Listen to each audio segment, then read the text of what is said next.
예, 원래 우리 최초의 인간들은 에덴 동산에서 하나님과 함께 같이 대화하면서 그렇게 살 수 있는 존재였고, 함께 머무르고 또 그렇게 행복하게 아무 걱정 근심 없이 살 수 있는 그런 존재였습니다. 그래서 죽음과도 상관이 없고, 질병이나 고통이나 내일에 대한 걱정이나 이런 모든 불미스러운 일들이 하나도 우리 인간과는 관계없는 행복한, 아주 그런 거의 완벽에 가까운 그런 존재였어요. 그런데 이 최초의 인류였던 아담과 하와가 사단의 게임에 빠져가지고 죄를 범하면서 전 지구적인 그런 죄가 순식간에 이 지구상에 들어와서 다 이 세상 천지 만물이 다 죄로 인해서 오염되게 되고 죄로 물들게 됩니다. 그래서 지금 우리가 사는 세상이 아름답다고는 하지만은 이 세상은 아직 이게 완전히 아름다운 모습이 아니에요. 원래는 이것보다 훨씬 더 아름다웠고, 성경의 기록에 보면 뭐 가시덤불이라든지 이런 것도 인간의 죄로 말미암아 이런 것들이 다 지구상에 등장하게 되었고, 그전에는 얼마나 아름다웠던지 우리는 뭐 상상도 할 수 없는 그런 아름다운 가운데 있었습니다. 그런데 중요한 것은 아까도 말했다시피 우리 인간이 하나님의 뜻대로 살지 않고 불순종함으로써 죄가 찾아오고, 죄가 찾아온 제일 끔찍한 결과물이 뭔가 하면 죽음입니다. 죽음. 근데 죽음은 우리 육신의 죽음만이라면 차라리 딱 죽고 뭐 우리 육신이 썩어 없어지면 그만인데, 정말 두려운 죽음은 뭔가 하면은 우리 영혼이 영원한 심판에 처해지는 거. 쉽게 말해서 우리 영혼이 지옥 심판을 받게 된다는 것이 제일 끔찍하고 두려운 죄에 대한 결과물입니다. 자, 그래서 우리가 이 땅에는 아까도 말했다시피 모든 게 완전하고 부족함이 없었어요. 그런데 우리 인간들이 죄를 지으면서 이 땅에 수많은 질병이나 자연재해나 전쟁, 이런 전쟁도 보면 다 인간의 욕심에서 기인하잖아요. 자, 그런 모든 것들이 다 우리 인간의 죄 때문에 이 땅에 다 도입된 것이라는 것을 우리가 꼭 기억해야 됩니다. 그래서 우리 주변에도 보면 이런 끔찍한 일들이 끊이지 않고, 지금 우리가 살아가는 이 지금 현실이 이런 질병이나 이런 문제로 지금 고통받고 있잖아요. 지금 코로나로 우리가 지금 2년 넘게 지금 고통받고 있고, 횟수로는 3년이 다 됐잖아요. 자, 그런데 제가 어제 마지막으로 공식 집계된 코로나 사망자, 전 세계 사망자가 보니까요, 제가 어제 낮에 마지막으로 확인했을 때가 582만 2,705명이 코로나로 인해서 죽은 사람 숫자고, 이것도 공식적으로 집계된 것만 이렇기 때문에 실제로 600만이 훨씬 넘는 사람이 코로나라는 단 한 가지 질병 때문에 그 수많은 사람이 생명을 잃은 거예요. 우리 한국 전쟁이 여러 전쟁 중에서도 많은 전사자를 낸 끔찍한 그런 전쟁이었는데, 6.25 때 우리나라 국군과 유엔군이 죽은 사망자, 군인 중에 사망자가 17만 5,801명이에요. 자, 이 정도 죽어도 우리가 끔찍한 전쟁이라 그러잖아요. 그런데 질병 하나로요, 600만이 훨씬 넘는 사람이 지금 생명을 잃었어요. 자, 이런 모든 것들이 뭐에서 비롯되는가 하면 다 우리 인간의 죄 때문에 이런 문제들이 발생했다는 것을 우리가 꼭 기억해야 됩니다. 그리고 지금 해가 갈수록 이런 자연재해도 점점 더 심해지고 있고, 전염병도 점점 잦아지고 있잖아요. 우리 어렸을 때 전염병 켜봐야 손에 꼽을 만큼 한두 번 있을까 말까 했는데, 요새는 3, 4년마다 거의 한 번씩 지금 찾아오고 있고, 지금 이상기후나 자연재해들도 지금 우리나라는 하나님이 복 주셔가지고 큰 자연재해를 지금 안 만나고 있는데, 저 옆 나라 일본만 해도요, 지금 눈이 끝도 없이 계속 와가지고 제설 작업도 소용이 없을 정도로 그렇게 지금 폭설이 계속 내리는 그런 마을도 있다고 합니다. 자, 이런 모든 것들이 원래 이 지구상에는 존재하지 않았던 것들이고 존재하지 말아야 될 것들인데, 이 모든 것이 우리 인간들의 죄로 인해서 이 모든 것들이 도입되게 된 거예요. 그러니까 우리가 이 죄가 얼마나 무서운 결과를 가져오는지 그렇게 우리가 기억을 해야 되고, 아까도 말했다시피 제일 두려운 결과는 뭔가 하면 우리 인간에게 육신적인 죽음뿐만이 아니라 뭐까지 찾아왔다고요? 우리 영혼이 영원한 지옥 심판에 떨어지는 그런 무서운 결과까지 우리에게 오게 된 거예요. 자, 오늘 본문 말씀, 이 화면 한번 보시기 바랍니다. 자, 여기 보면 죄의 제일 무서운 결과들이 나와 있어요. 자, 여기 먼저 보면은 모든 사람이 죄를 범하였다고 나옵니다. 이 지구상에 죄를 안 범한 사람이 없어요. 목사들이라고 죄가 없는 사람이 아니에요. 다 그 속에 들여다보면요, 더 죄가 많은 사람일 수도 있어요. 다 여기 성경에는요, 여기서만 말하는 게 아니고 뭐 사람들 중에 대부분의 사람이 죄를 지었다. 많은 사람이 죄를 지었다. 이렇게 말하는 게 아니고 성경은 분명하게 말합니다. 모든 사람 예외 없이 이 땅에 살아갔던 모든 사람이 다 죄를 지었어요. 지금 우리도 말로 사람들 앞에 드러내서 못하지. 우리 마음속에 악한 생각들도 많고요. 드러나지 않고 들키지 않은 죄도 얼마나 많은지 모릅니다. 다 우리가 그런 죄인이에요. 자, 우리 성경 다른 것도 한번 보겠습니다. 자, 여기 전도서 여기 화면 보세요. 자, 먼저 전도서 7장 20절 말씀인데, 자, 여기 보면 선을 행하고 전혀 죄를 범하지 아니하는 의인은 세상에 없다. 단정지어서 딱 말하고 있어요. 자, 그 다음에 자, 시편 14편 2절에서 3절. 자, 여기서 보니까 여호와께서 하늘에서 인생을 굽어 살피사 지각이 있어 하나님을 찾는 자가 있는가 보려 하신즉 다 치우쳐 함께 더러운 자가 되고 선을 행하는 자가 없으니 하나도 없도다. 자, 또 성경 두 절만 또 더 볼게요. 두 군데만 더 볼게요. 자, 로마서 3장 10절에서 12절. 자, 여기 화면에 보면 자, 기록된 바 의인은 없나니 하나도 없으며 깨닫는 자도 없고 하나님을 찾는 자도 없고 다 치우쳐 함께 무익하게 되고 선을 행하는 자는 없나니 하나도 없도다. 자, 이 말은 사도 바울이 아까 읽은 시편 말씀과 구약의 말씀들을 종합해서 이렇게 인용한 거예요. 자, 그리고 요한 1서 자, 1장 10절. 자, 이 말씀도 보면 만일 우리가 범죄하지 아니하였다 하면 하나님을 거짓말하는 이로 만드는 것이다. 이렇게 말합니다. 자, 이 말씀들을 쭉 종합해서 보면요, 우리 인간들은 한 명도 예외 없이 다 죄인임을 명확하게 말하고 있어요. 자, 그러면 죄인은 우리에게 남아있는 건 뭐겠어요? 육신의 죽음. 그리고 육신이 죽고 나면 우리의 영혼은 영원한 지옥불에 불타는 그 지옥 심판만이 우리에게 남아있는 거예요. 모든 사람이 한 명도 예외가 없어요.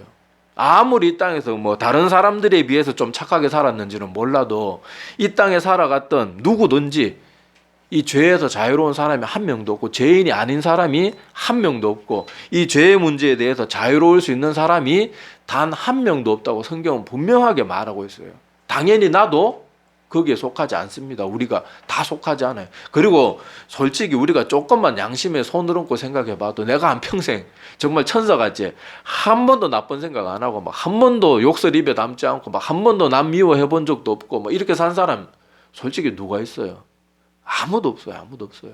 하나님 안에서는요, 아무리 작은 죄도 영원한 지옥불에 던져지는 크게 그 죄에 대한 값은요, 아무리 작은 죄도 어마어마한 대가를 치러야 되는 게 죄가 하나님 앞에서는 그렇게 심각한 거예요. 자, 그런데 중요한 문제는 자, 오늘 말씀에 다시 본문 말씀에 나오는 것처럼 모든 사람이 죄를 범하였는데 죄가 가져오는 제일 무서운 결과가 뭔가 하면 자, 모든 사람이 죄를 범하였으면 어떻게 된다고요? 하나님의 영광에 이르지 못한다고요. 자, 모든 사람이 죄를 범했고 죄가 가져오는 제일 두려운 결과가 뭔가 하면 그 죄 때문에 하나님 앞에 나아갈 수 없는 존재가 된 거예요. 다시 말해서 우리는 하나님의 구원을 받을 수도 없고 하나님이 계시는 천국에 갈 수도 없는 그런 비참한 그런 존재가 모든 전 인류 중에 한 명도 예외 없이 다 그런 상황 가운데 있다는 거예요. 자, 이게 이 죄가 가져오는 가장 정말로 끔찍한 그런 무서운 결과입니다. 지옥이 뭐 하루 이틀 고통받고 끝나고 뭐 한 달, 두 달 고통받고 끝나고 1년, 2년 고통받고 끝나고 그 정도만 해도 차라리 소망이 있겠어요. 근데 지옥은요, 소망이 없어요. 영원히 심판받는 거예요. 영원히. 얼마나 두려운 일인지 모릅니다. 어떤 사람들은 사후세계를 믿지 않는다. 죽으면 다 끝이지. 뭐 죽으면 다 썩어지면 그만이지. 이렇게 말하는 사람들이 있는데, 자, 정말 과연 그럴까요? 여러분, 정말로 그렇지 않아요. 자, 여러분, 지금 인류가 이렇게 교통이 발달하고 사람들 간의 교류가 있기 전에 사람들이 뭐 저 아메리카에 사람들이 살고 있는 뭐 인디언들이 살고 있는지도 몰랐잖아요. 그런데 희한하게도요, 어느 고립된 문명, 어떤 고립된 민족들을 찾아가도요, 다 뭐가 있는가 하면 다 종교가 있고 그 종교들 한결같이 다 뭐를 말해요? 사후 세계에 대해서 다 말합니다. 누가 가르쳐 주지도 않았는데. 아니, 어떤 민족은 믿고 만약에 이게 존재하지 않는다 그러면 어떤 민족은 믿고 어떤 민족은 안 믿고 이런 게 있어야 되는데 전 세계 모든 누가 가르쳐 주지도 않고 저 뭐 피그미족이니 뭐 이런 완전 저 원시 밀림에 사는 그런 사람들조차도 다 그런 이상한 그런 생각들은 다 똑같이 하고 있단 말이에요. 그리고 이걸 떠나서 여러분 뭐 정 궁금하신 분들은 뭐 박애논 목사님 이런 분들 저기 뭐냐 이렇게 뭐 유튜브 요새 뭐 여러분 다 폰 가지고 계시니까 스마트폰 같은 걸로 박애논 목사님 이런 분들 검색하면은 무당이 되었다가 목사님 된 분도 있어요. 이런 분들 얘기를 한번 들어보세요. 영적인 세계가 없는 게 절대로 아니고 실제 존재하는 거예요. 실제 존재하는 거. 그리고 그 영의 세계가 얼마나 귀신과 사단마귀의 그런 세력들이 그 두려움에 떠는 사람들을 장악해가지고 얼마나 사람들이 이용해 먹는지 그런 것들도 정신 차리고 봐야 됩니다. 자, 하여튼 중요한 것은 이렇게 사람들이 이렇게 4, 5세계가 없다고 생각하기 때문에 그냥 대충 살아가고 막 살아가고 한 예수님 믿고 구원받아야 된다 그래도 코웃음 치면서 그렇게 살아가는데 그게 얼마나 두려운 결과를 가져오는지 몰라요. 그리고 이런 거 저런 거 다 못 믿겠으면요. 세계 곳곳에서 의학적으로 완전히 죽었다가 살아난 사람들이 한둘이 아니에요. 한 번씩 뉴스나 뭐 신문에도 한 번씩 나오잖아요. 해외 토픽이나 이런 데 나오는데 여러분 의학적으로 30분, 1시간씩 죽었던 사람들이 살아난다는 건 이게 과학적으로 설명이 안 돼요. 뇌는요. 이 산소가 몇 분만 한 5분만 공급이 안 돼도 뇌는 정지 상태 그냥 죽음의 상태에 빠집니다. 그런데 여러분 심장이 먹고 혈액순환이 멈춘 상태로 호흡이 멈춘 상태로 30분, 1시간씩 있었다는 건 육신은 완전히 죽었다는 거거든요. 근데 그런 사람들이 갑자기 벌떡 일어나가지고 하는 말이 야 죽으니까 끝이 아니더라. 근데 딱 사람들이 두 가지 반응이에요. 죽었다 살아난 사람들의 반응이 딱 두 가지인데 극도의 공포에 사로잡히는 사람 그리고 하나님 잘 믿었던 사람들은 굉장히 행복하고 편안해하면서 죽음을 두려워하지 않아요. 그때부터. 이게 뭘 말하겠어요. 아니 그 사람들이 한두 명도 아니고 죽었다 살아나면서까지 뭐하러 거짓말을 하겠어요. 무슨 부귀영화를 누리겠다고. 그런 사람이 한두 명이면 사기꾼들이구나 이렇게 해야 되는데 이 나라 저 대륙 이 문명 저 문명에 있는 그런 사람들이 지금 전 세계에 수십 년 동안 수도 없는 사람들이 그런 의학적으로 도저히 설명이 안 되는 그런 일들을 겪고 깨어났는데 한결같이 그런 말을 한다니까요. 죽으니까 끝이 아닌데 심지어 어떤 사람은요 자기 병실에서 수술실에서 자기 죽었다고 그 의사들하고 간호사들하고 했던 말까지 그대로 다 하는 사람들이 있어요. 아 당신 그때 무슨 말 했다 깜짝깜짝 놀래는 하도 놀라고 의사들이 그 기록을 남겨하고 책으로 엮은 것도 있다니까요. 죽음의 문 너머 이런 책들 4, 5세계는 분명히 있어요. 우리의 이 땅에 살아가는 이 땅은 잠시뿐이에요. 성경에 보면 우리 인생을 뭐라고 잘 표현하는가 하면 나그네라고 표현합니다. 나그네. 우리의 진짜 삶은 이 땅의 삶은 잠시 왔다 그림자처럼 왔다 가는 거고 우리의 진짜 삶은 죽고 나서 그때 시작되는 거예요. 우리 육신이 죽고 나서. 그걸 준비하는 시간이 이 땅에 살아가는 시간입니다. 자, 아까 여기 말씀에 나오는 것처럼 자, 23절 말씀은 굉장히 절망적인 말씀이에요. 자, 이 화면 보면은 자, 죄를 대부분의 사람이 범한 것도 아니고 많은 사람이 범한 것도 아니고 모든 사람이 범했으니까 나도 죄인이란 말이에요. 그리고 그 죄는 분명한 결과가 뭐가 주어지는가 하면은 하나님 근처에도 갈 수 없는 두려운 결과가 우리에게 주어진단 말이에요. 근데 여기 이제 24절에 보면 이런 우리에게 소망이 있어요. 희망이 있어요. 자, 그게 뭔가 하면 자, 오늘 24절 우리 같이 한번 읽어 보겠습니다. 자, 24절만. 자, 시작. 그리스도 예수 안에 있는 속량으로 말미암아 하나님의 은혜로 값없이 의롭다 하심을 얻은 자 되었느니라. 아멘. 자, 여기 보면 이 말씀처럼 23절은 우리 모든 인간들 예외 없이 모든 인간들의 가장 절망적인 상황을 말하고 있어요. 한 명도 예외 없이 다 죄인이고 그 죄를 범한 사람은 하나님의 영광에 이를 수도 없고 끔찍한 결과 가운데 있는 거예요. 그런데 24절엔 반전이 있는 거예요. 반전이. 자, 그럼에도 불구하고 자, 우리는 어떻다고요? 그리스도 예수 안에 있는 속량으로 말미암아 하나님의 은혜로 중요한 건 뭐 없이요? 우리가 해야 될 게 아무것도 없어요. 왜냐하면 우리가 뭐 하나님 앞에 뭐 의롭게 살 수도 없고 할 수 있는 게 뭐가 있겠어요. 그래서 값없이 의롭다 하심을 얻은 자 되었느니라. 이게 우리에게 큰 소망이 되는 거예요. 자, 그래서 여기 속량이란 단어는 성경에 보면 다른 표현으로 대속, 구속 뭐 이런 말들로도 표현이 되는데 속량이 구체적으로 무슨 뜻인가 하면요. 옛날에는 노예나 종들이 있었잖아요. 노예나 종들. 그러면은 그 노예를 사들이려면 어떻게 합니까? 그 노예에 해당되는 몸값을 지불하고 노예 문서를 사들이면 그 노예는 돈을 지불한 사람의 노예가 되는 거예요. 마찬가지로 하나님께서 우리를 어떻게 하신 거예요? 하나님이 우리의 소유권을 하나님이 대신 지불하셨는데 뭘로 지불하셨는가 하면 자신의 목숨으로 지불하셨어요. 목숨으로 지불하시고 이제 우리의 소유권이 누구에게로 간 거예요? 하나님께로 넘어간 거예요. 근데 하나님께서는요, 우리의 소유권의 값을 대신 지불했다고 그냥 무조건 하나님의 백성으로 삼아 주시는 게 아니고 하나님께서는 값은 지불하셨어요. 그런데 하나님은 자발적으로 자신을 믿고 따르는 사람만 하나님께서 진정으로 받아들이시는 거예요. 하나님은 강제적으로 비인격적인 그런 이상한 신들처럼 네 자식 불살라 바쳐라, 네 재산 다 팔아가지고 구대라, 이런 식으로 너 맨날 제사 드려야 내가 너 인정, 이런 식으로 하는 게 아니에요. 온 마음을 다해서 죄값은 우리 하나님께서 우리의 목숨값을 이미 지불해 주셨고 자발적으로 내가 너에게 이런 사랑을 베풀었으니까 너는 정말로 나를 사랑하고 나를 믿고 따르겠느냐, 선택권을 주시는 거예요. 그리고 그 선택을 하는 사람은 하나님께서 구원해 주시고 그렇게 죄값을 다 지불하고 생명값을 지불하셨음에도 불구하고 지발로 그래도 나는 내 멋대로 살겠습니다 하는 사람은 하나님 그대로 살게 해주시는 거예요.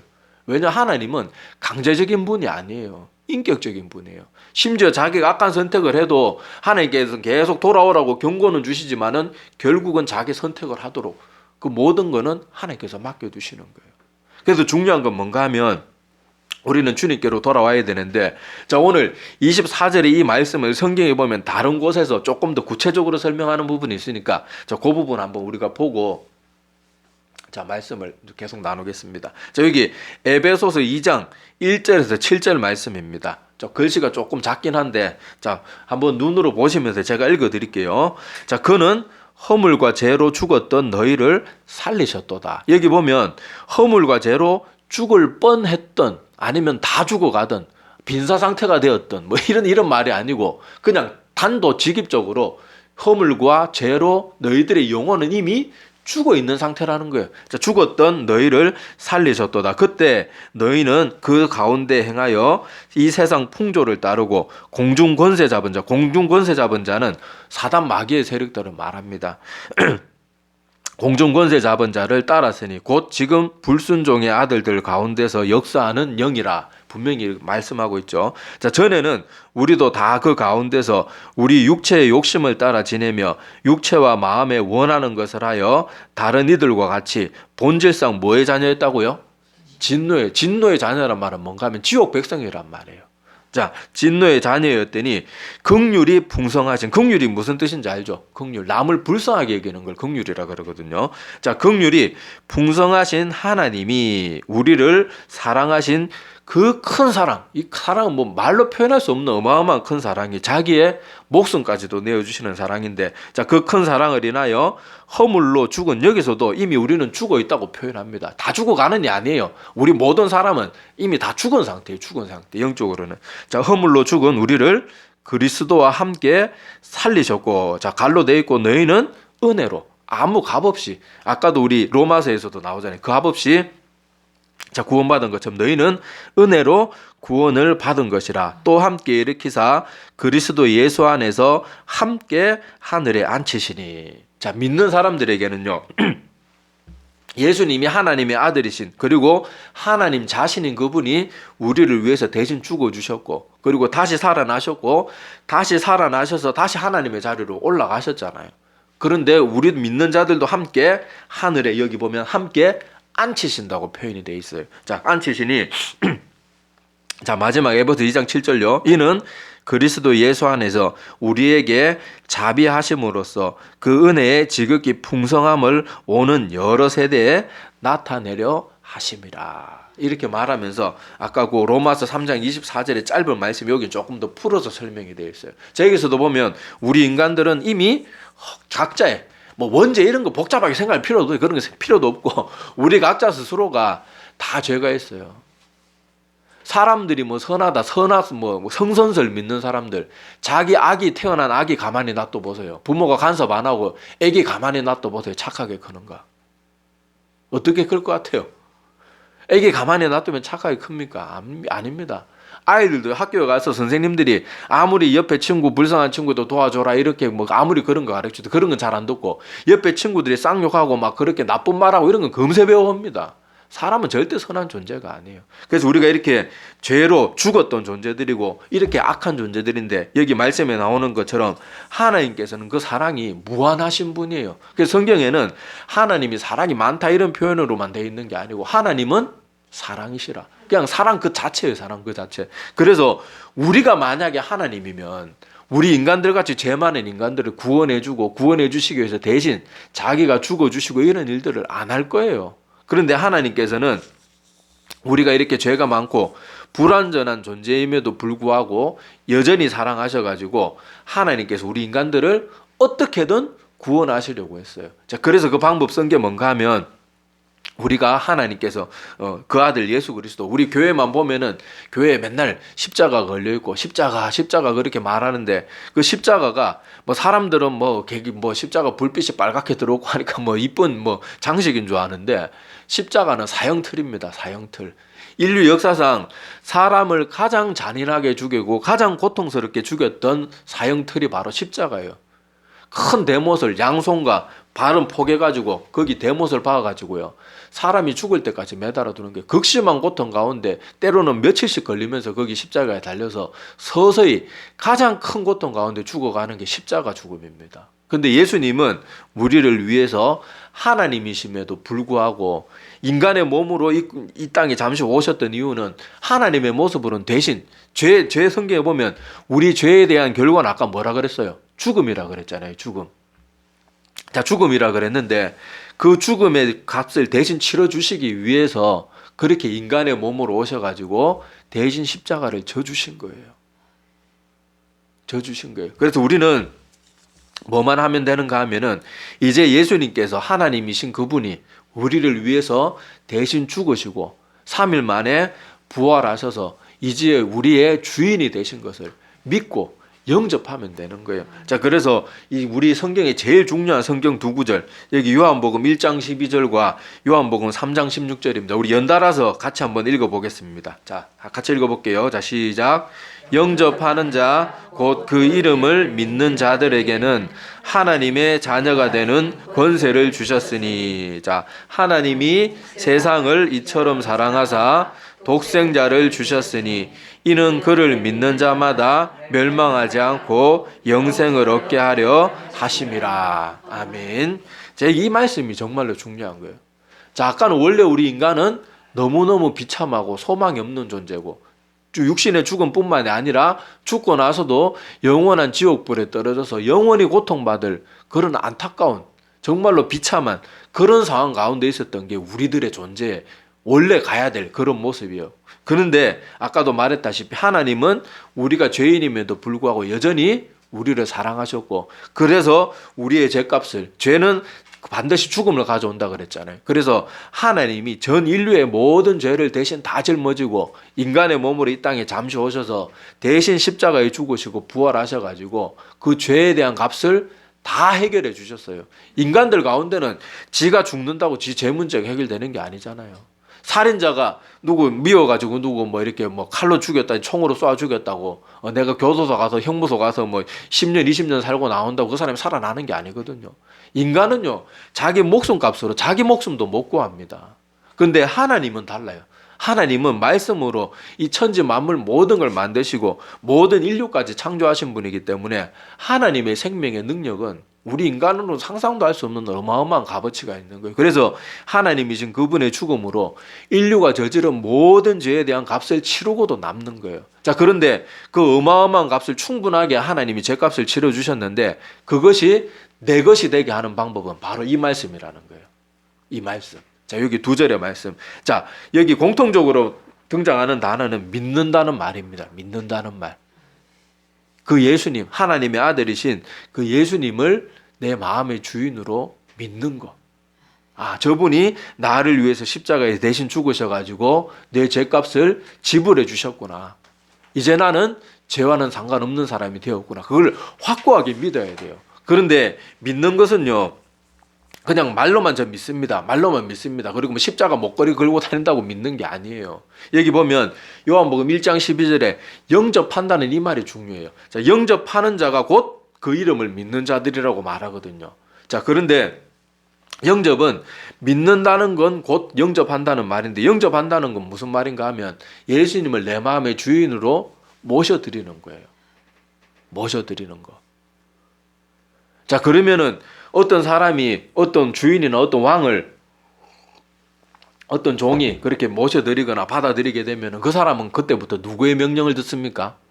주인의 명령을 따르잖아요. 마당새는 마님의 명령을 들어야 되고, 어떤 신하들은 왕의 명령을 따라야 된단 말이에요. 그런데 우리가 예수님을 구주, 나를 구원하는 주인으로 모셔드렸다 그러면 이제는 우리는 누구의 명령을 따라야 되겠어요?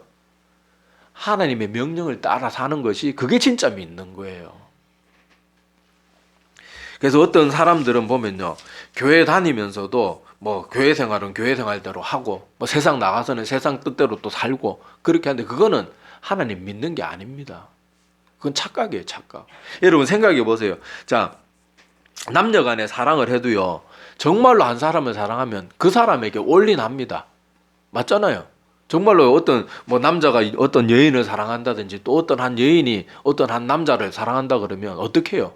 그 사람만 바라보고 가는 거예요. 근데 자, 나를 사랑한다는 사람이 뭐 이 사람도 만나고 옆집 오빠도 만나고 뒷집 아저씨도 만나고 뭐 이 사람 저 사람 다 만나고 돌아다니면, 그 사람이 나 사랑한다 그럴 때 내가 그 사람의 사랑을 받아들일 수 있어요?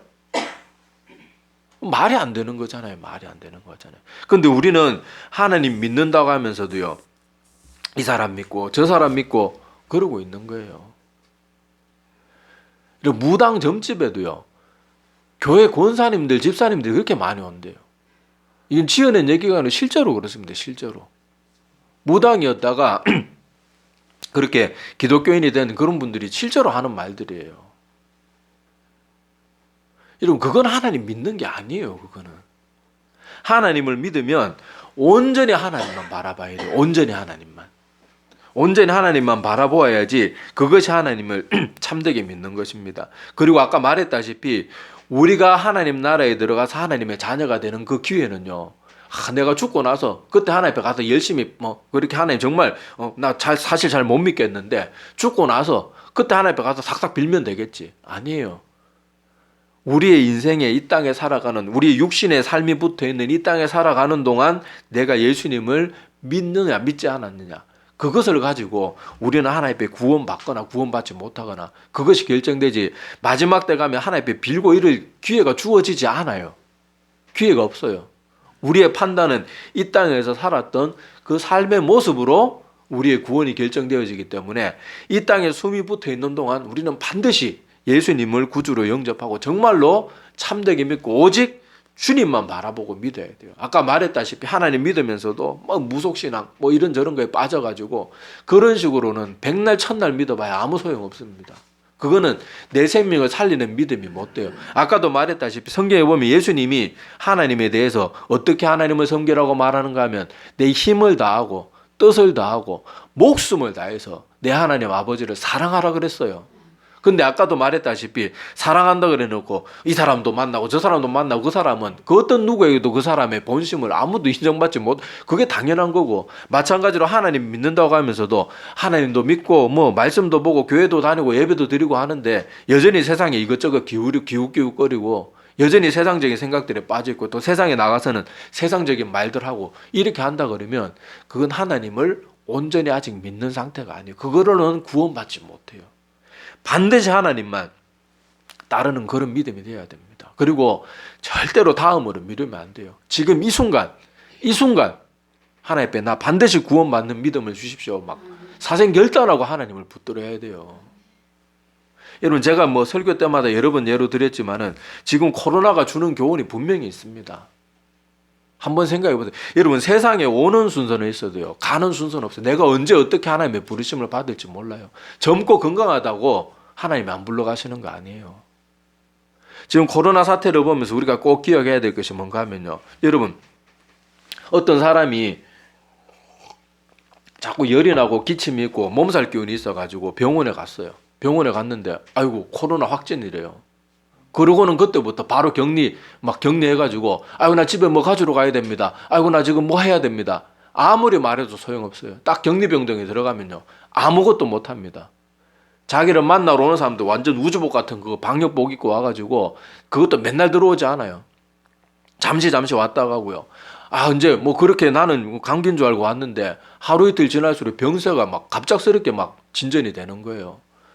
아, 나 지금 뭐 우리 가족들한테 할 말도 있고 집에 뭐 청소도 안 해놓고 왔고 뭐 개 밥도 줘야 되고 뭐 오만 생각이 다 드는데 할 수 있는 건 아무것도 없어요.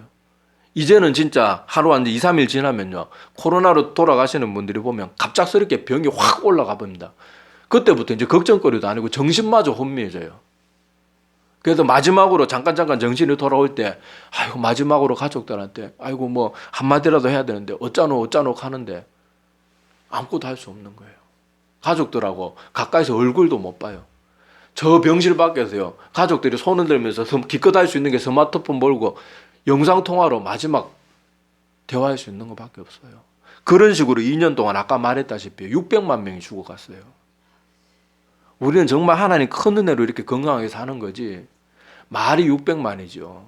전쟁이 일어나서 군인들이 몇 천만 명 죽어도 많은 사상자가 났다 그래요.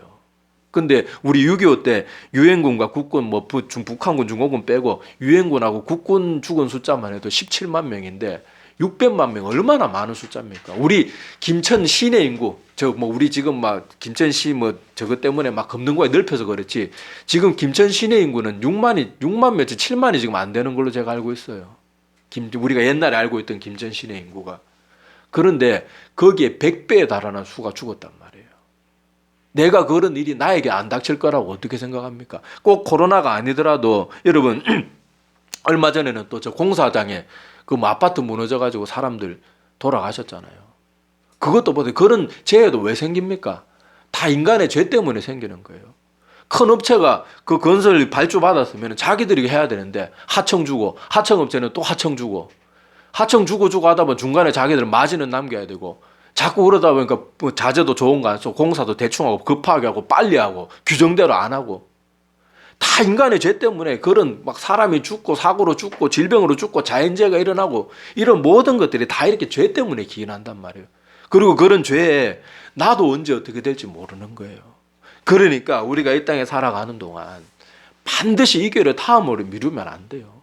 오늘 지금 이 말씀 듣는 순간 하나님이 나에게 저 말씀이 정말 맞는가 보다, 이런 약한 믿음이라고 줄 때 반드시 그걸 붙들어야 돼요. 내가 다음 주에 믿어야지. 다음에 예배 시간 와서 또 들을 수 있겠지. 어떻게 될지 몰라요. 제가 사역하면서, 학교에 가서 사역하면서 지금 얼마나 오랜 시간 동안 사역을 했는지 모릅니다. 그런데 저도 막 약간 웃기는 설교도 하고 싶고 사람들 듣기 좋은 말도 많이 하고 싶어요. 그런데 제가 사역하면서요, 지난주에 제 말씀 듣고 같이 이렇게 말씀 나눴던 분들 중에 다음 주에 장례식 가 있는 그런 일들을 제가 너무도 많이 봤어요. 그래서 제가 자꾸 그런 말 할 수가 없어요. 언제 이분이 어떻게 끝날지 모르고, 언제 우리 인생이 언제 끝날지 모르고, 그 중에는 젊은 사람들도 있었는데, 20대 제가 가르친 청년부 중에 제가 있을 때는 뭐 교회 안 다니고 있던 청년이었지만은요, 20몇 살에 자살한 청년도 있었어요. 신앙생활 잘하던 친구들, 뭐 모르겠어요. 그 뭐 어떤 일로 교회를 안 나오게 됐는지는 모르지만 하여튼 제가 갔을 때 이미 교회 안 나오고 있었는데, 한때는 신앙생활 잘했던 친구가 그렇게 허무하게 인생이 끝나는 거예요. 사고로 죽고 오토바이 타고 가다가 오토바이 사고로 죽고요. 차 타고 가다 차 사고로 죽고, 멀쩡하던 친구가 병원에 입원했는데 다음날 그냥 시신이에요. 우리가 언제 어떻게 될지 몰라요. 그런데 중요한 건 뭔가 하면요, 소망이 있단 말이에요. 우리는 죄로 인해서는 철저하게 소망이 없는 존재였지만은 하나님으로 인해서, 예수 그리스도로 인해서 우리에게는 이제 소망이 있어요. 소망이. 단지 우리가 해야 될 것은 복잡하고 어려운 게 아니에요. 이 예수 그리스도를 나의 구주로 진심으로 믿고 그 뜻대로 살기 위해서 몸부림치는 거, 그것이 있으면 우리는 구원받는 하나님의 자녀가 되는 놀라운 특권을 값없이 은혜로 주어지는 거예요. 이것을 우리가 반드시 누려야 될 줄로 압니다. 그리고 이것을 붙들기 위해서요, 자기도 정말 노력해야 돼요. 정말로 노력하고 하나님 앞에 간구하고, 기도할 줄 모른다는 말은 순 거짓말이에요. 기도는 누구든지 할 수 있는 게 기도입니다.